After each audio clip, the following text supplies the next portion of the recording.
The Story of St Vespaluus by Saki. "Tell me a story," said the Baroness, staring out despairingly at the rain. It was that light, apologetic sort of rain that looks as if it was going to leave off every minute and goes on for the greater part of the afternoon. "What sort of a story?" asked Clovis, giving his croquet mallet a valedictory shove into retirement. "Oh, one just true enough to be interesting and not true enough to be tiresome," said the Baroness. Clovis rearranged several cushions to his personal solace and satisfaction. He knew the Baroness liked her guests to be comfortable, and he thought it right to respect her wishes in that particular. "Have I ever told you the story of St Vespaluus?" he asked. "You've told me stories about Grand Dukes and lion tamers and financiers' widows and a postmaster in Herzegovina," said the Baroness. "Oh, and about an Italian jockey and an amateur governess who went to Warsaw. Several about your mother, but certainly never anything about a saint." "This story happened a long while ago," he said, "in those uncomfortable piebald times when a third of the people were pagan, and a third Christian, and the biggest third of all just followed whichever religion of the court happened to profess.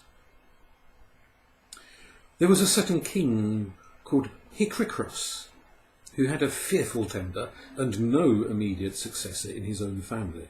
His married sister, however, had provided him with a large stock of nephews from which to select his heir, and the most eligible and royally approved of all these nephews was the 16-year-old Vespaluus.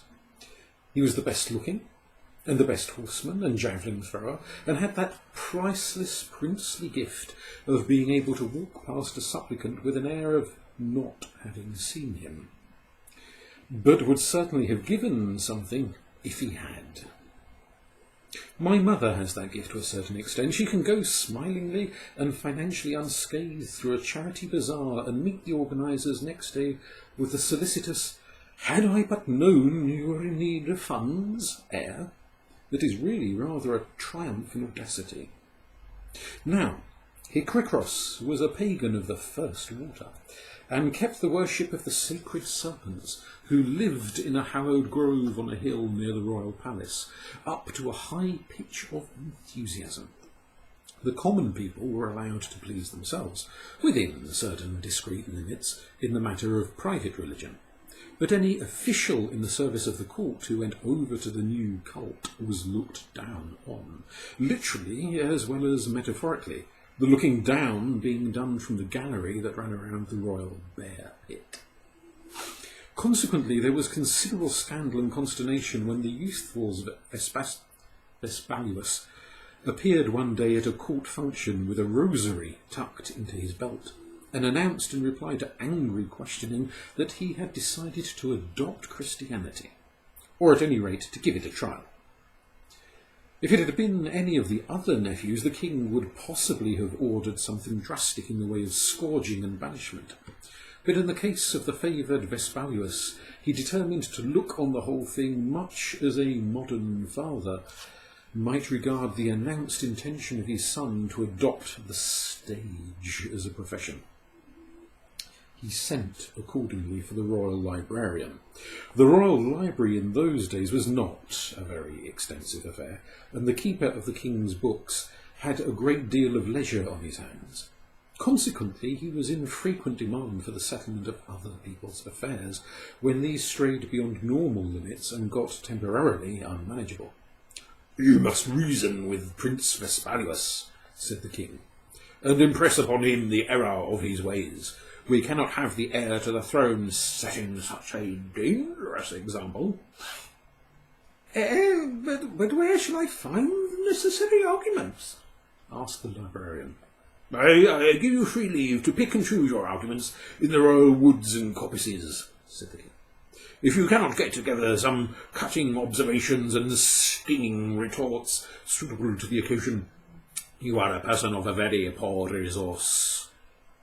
So the librarian went into the woods and gathered a goodly selection of highly argumentative rods and switches, and then proceeded to reason with Vespaluus on the folly and iniquity, and above all the unseemliness of his conduct.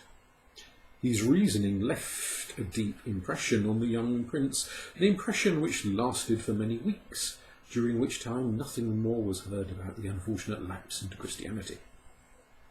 Then a further scandal of the same nature agitated the court.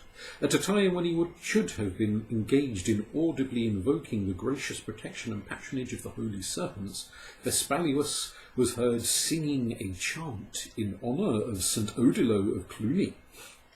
The king was furious at this new outbreak and began to take a gloomy view of the situation. Vespaluus was evidently going to show a dangerous obstinacy in persisting in his heresy. And yet there was nothing in his appearance to justify such perverseness. He had not the pale eye of the fanatic, or the mystic look of the dreamer. On the contrary, he was quite the best-looking boy at court. He had an elegant, well-knit figure, a healthy complexion, eyes the colour of very ape mulberries, and dark hair smooth and well cared for. It sounds like a description of what you imagine yourself to have been like at the age of 16, said the Baroness.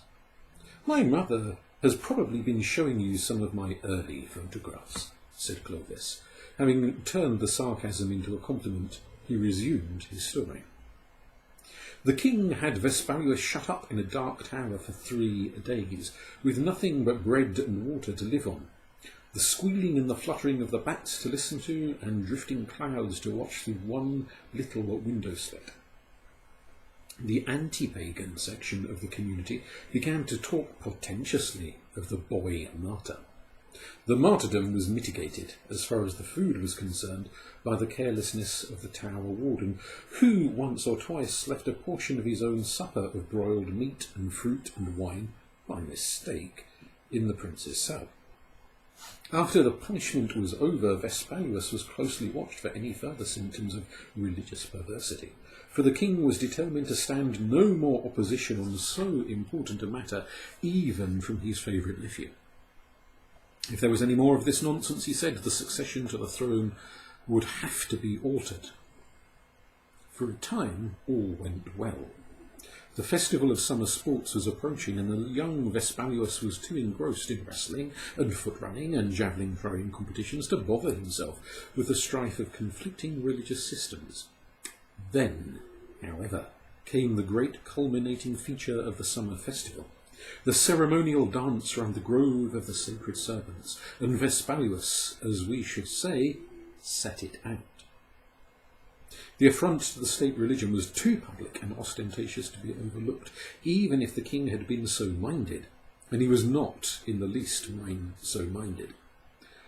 For a day and a half he sat apart and brooded, and every one thought he was debating within himself the question of the young prince's death or pardon. As a matter of fact, he was merely thinking out the manner of the boy's death. As the thing had to be done, and was bound to attract an enormous amount of public attention in any case, it was as well to make it as spectacular and impressive as possible. "Apart from his unfortunate taste in religions," said the king, "and his obstinacy in adhering to it, he is a sweet and pleasant youth, and therefore it is meet and fitting that he should be done to death by the winged envoys of sweetness." Your Majesty means," said the royal librarian. "I mean," said the king, "that he shall be stung to death by bees, by royal bees, of course." "A most elegant death," said the librarian. "Elegant and spectacular, and decidedly painful," said the king. "It fulfills all the conditions that could be wished for."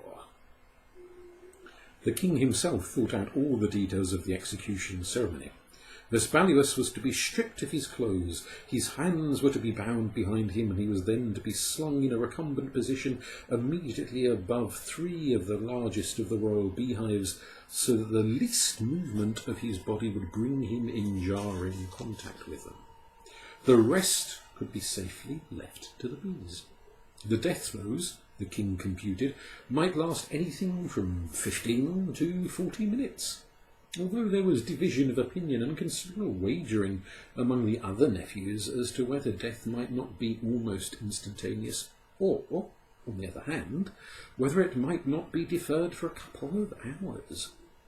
Anyway, they all agreed it was vastly preferable to being thrown down into an evil-smelling bear pit and being clawed and mauled to death by imperfectly carnivorous animals.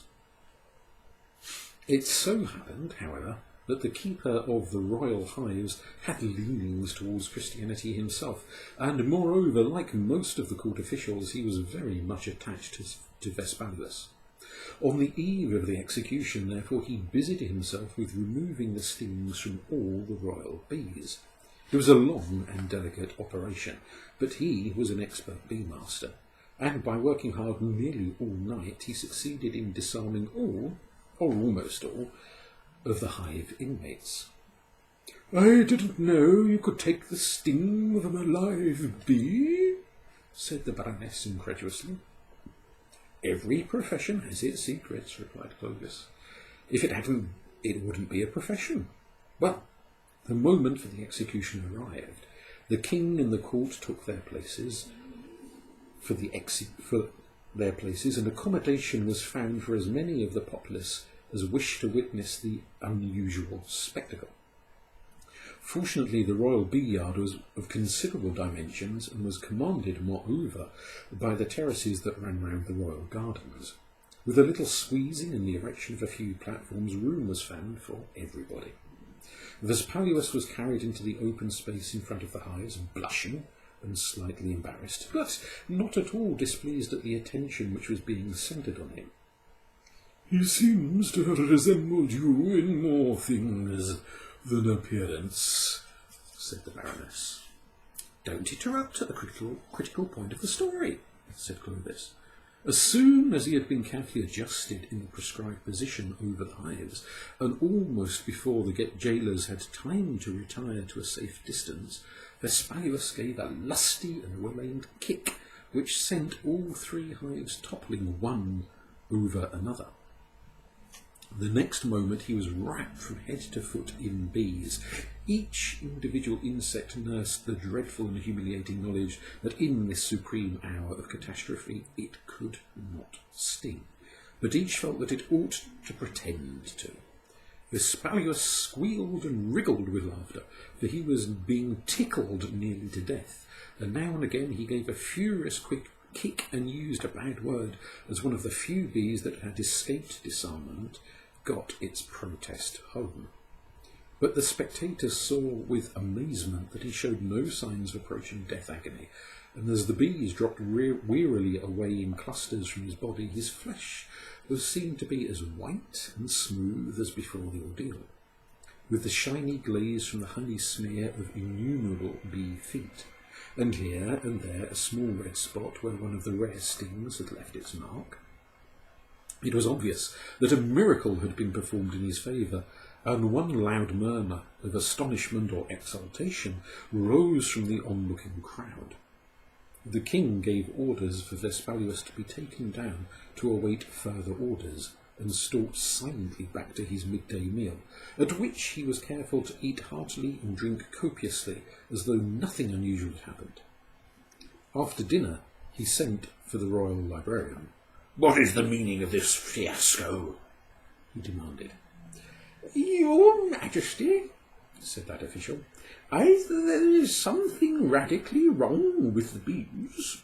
"There is nothing radically wrong with my bees," said the king. "They are the best bees." "Or else," said the librarian, "there is something irredeemably right about Prince Vespaluus." "If Vespaluus is right," I must be wrong, said the king. The librarian was silent for a moment. Hasty speech has been the downfall of many. Ill-considered silence was the undoing of the luckless court functionary. Forgetting the restraint due to his dignity and the golden rule which imposes repose of mind and body after a heavy meal, the king rushed upon the keeper of the royal books and hit him repeatedly and promiscuously over the head with an ivory chessboard, a pewter wine flagon, and a brass candlestick. He knocked him violently and often against an iron torch sconce, and kicked him thrice around the banqueting chamber with rapid, energetic kicks. Finally he dragged him down a long passage by the hair of his head and flung him out of a window and into the courtyard. Was he hurt much? Asked the Baroness.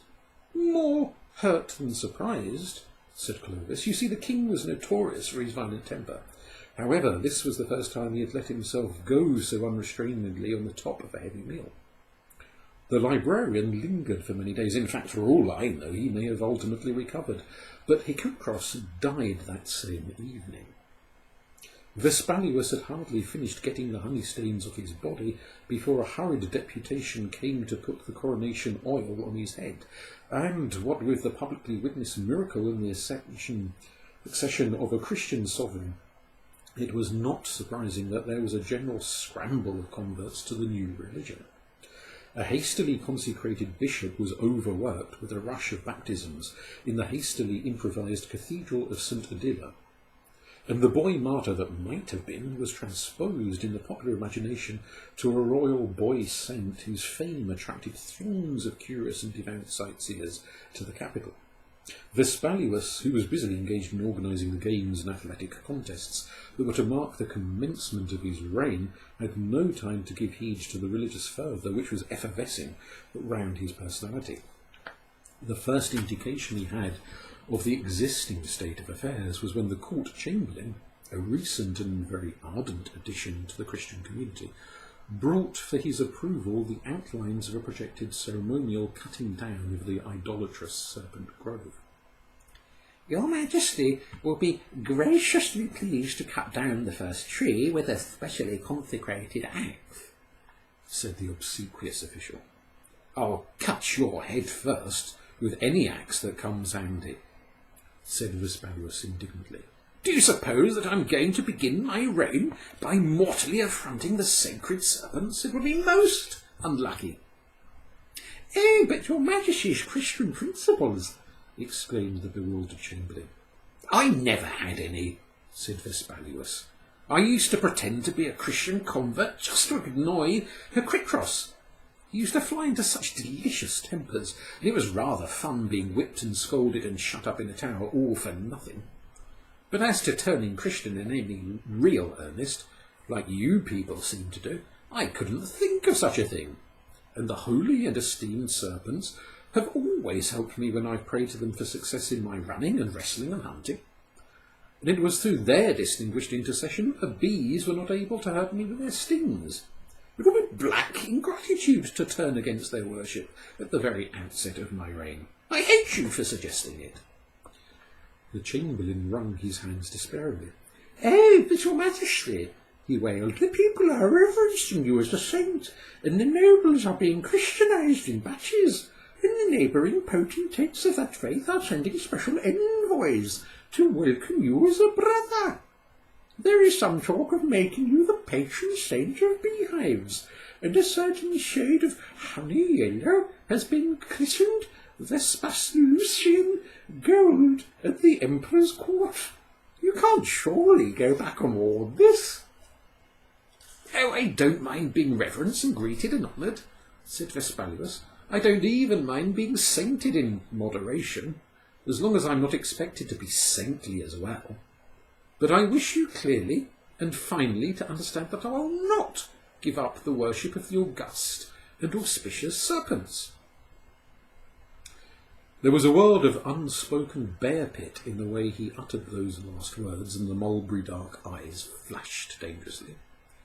"Then you reign," said the chamberlain to himself, "but the same old temper. Finally, as a state necessity, the matter of the religions was compromised. At stated intervals the king appeared before his subjects in the national cathedral in the character of St Vespaluus, and the idolatrous grove was gradually pruned and locked away till nothing remained of it. But the sacred and esteemed serpents were removed to a private shrubbery in the royal gardens, where Vespaluus the pagan and certain members of his household devoutly and decently worshipped them. That possibly is the reason why the boy king's successes in sports and hunting never deserted him till the end of his days, and that is also the reason why, in spite of the popular veneration for his sanctity, he never received official canonization. "Oh, it has stopped raining," said the Baroness. Okay.